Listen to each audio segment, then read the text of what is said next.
அஸ்ஸலாமு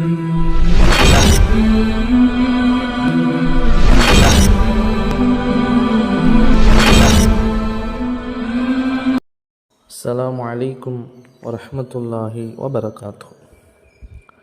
நம்ம உலகத்தில் வாழும் பொழுது எந்த ஒரு ஆபத்துகளும் ஏற்படாமல் பாதுகாப்பாக இருக்க வேண்டும் என்று ஆசைப்படுவோம். இது எல்லா மனிதர்களுக்கும் உண்டான ஒரு எண்ணம் தான். அந்த பாதுகாப்பை அல்லாஹு தாலா எதில் வச்சிருக்கிறான் அப்படின்னு பார்க்கும் பொழுது, அவனுடைய கட்டளைக்கு கட்டுப்பட்டு நடப்பதிலேயும், நபி அவர்களுடைய வாழ்க்கை பின்பற்றி நடப்பதிலேயும், அவர்கள் சொல்லித்தந்த அந்த அமல்களிலே அல்லாஹ் தாலா வச்சிருக்கிறான். அல்லாஹின் தூதர் ஸல்லல்லாஹு அலைஹி வஸல்லம் சொன்னாங்க, எந்த மனிதர் ஒவ்வொரு ஃபர்லான தொழுகைக்கு பிறகு ஆயத்துல் குர்சி ஓதுவாரோ, அல்லாஹு லா இலாஹ இல்லல்லாஹு வல் ஹய்யுல் கய்யூம் என்று தொடங்கக்கூடிய அந்த ஆயத்துல் குர்சி, ஒரே ஒரு ஆயத்து தான், எல்லோருக்குமே மனப்பாடமுள்ள, அதிகமான மக்களுக்கு மனப்பாடமுள்ள ஒரு ஆயத்து. இந்த ஆயத்தை ஓதுவார்களோ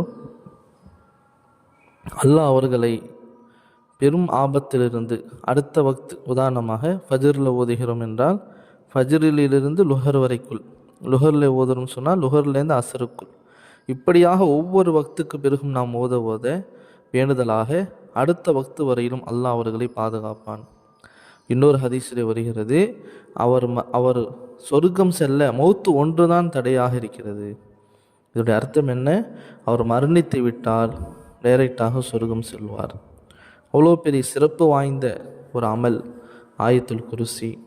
நாம் ஒவ்வொரு தொழுகைக்கு பிறகும், ஃபர்லான ஒவ்வொரு தொழுகைக்கு பிறகும் சலாம் கொடுத்து விட்டு, இஸ்திஃபார் செய்துவிட்டு, துஆக்கள், இமாம் துஆ செய்தால் அது காமின் எல்லாம் சொல்லிவிட்டு, யாரிடமும் பேசாமல் பிஸ்மில்லாஹிர் ரஹ்மானிர் ரஹீம் அல்லாஹு லா இலாஹ இல்லல்லாஹுல் ஹய்யுல் கய்யூம் என்று முழுமையாக ஓதிவிட்டு தான் நாம் அந்த இடத்தை விட்டு வெளியே செல்ல வேண்டும். அடுத்த அமல்களை செய்ய வேண்டும். அல்லாஹ் தஆலா இந்த போன்ற அமல்களை பேணுதலாக செய்து அவனுடைய பாதுகாப்பை பெற்ற நல்ல மக்களாக நம் எல்லோரையும் அல்லாஹ் ஆக்கி வைப்பானாக. ஆமீன்.